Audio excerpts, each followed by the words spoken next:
جب اللہ کسی انسان کی مدد کرنا چاہتا ہے تو کچھ خاص نشانیاں اور اشارے ظاہر کرتا ہے۔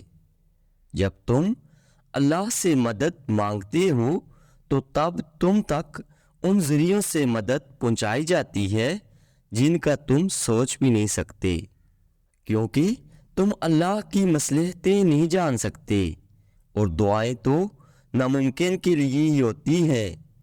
تم نہیں جانتے کہ اللہ نے تمہارے لیے کیا کیا سوچ رکھا ہے۔ تم نہیں جانتے کہ اللہ نے تم تک تمہاری چاہت پہنچانے کے لیے کتنے انتظامات کر رکھے ہیں۔ تم نہیں جانتے کہ تمہاری دعا کی دیری میں کتنی بہتری ہے۔ تم نہیں جانتے کہ تمہاری ہر اس دعا کی قبولیت ہونے والی ہے جو تم مانگا کرتے تھے۔ تم نہیں جانتے کہ اس کے ایک کن سے کیا کیا ہو سکتا ہے۔ تم نہیں جانتے کہ تمہارے خوابوں کو پورا کرنے کے لیے اس نے کیسی کیسی تدبیریں بنا رکھی ہیں۔ جب تم محسوس کرنے لگو کہ آپ کو آخری حد تک آزمایا جا رہا ہے تو سمجھ جاؤ کہ تمہارے معاملے کا فیصلہ اور اللہ کی جانب سے مدد کا وقت یقیناً بہت قریب آ رہا ہے۔ بس تم اللہ کی جانب سے آنے والے حکم کے انتظار میں صبر کرتے رہو۔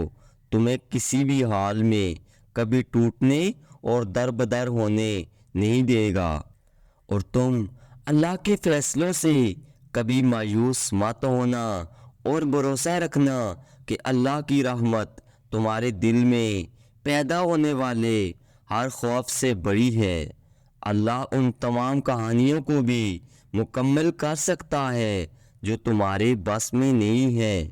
تم بس یقین رکھو کہ جو تمہارا ہے اس تک تمہیں پہنچنا نہیں پڑے گا، بلکہ وہ خود راستہ ڈھونڈ کر تم تک پہنچا دیا جائے گا۔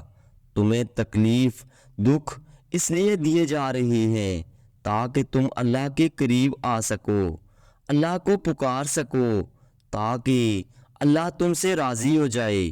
جب تم اداس ہو جاؤ تو سمجھ جاؤ اداسی تمہارا امتحان ہوتی ہے کہ کب تک آپ اللہ کے لیے انتظار کر سکتے ہو۔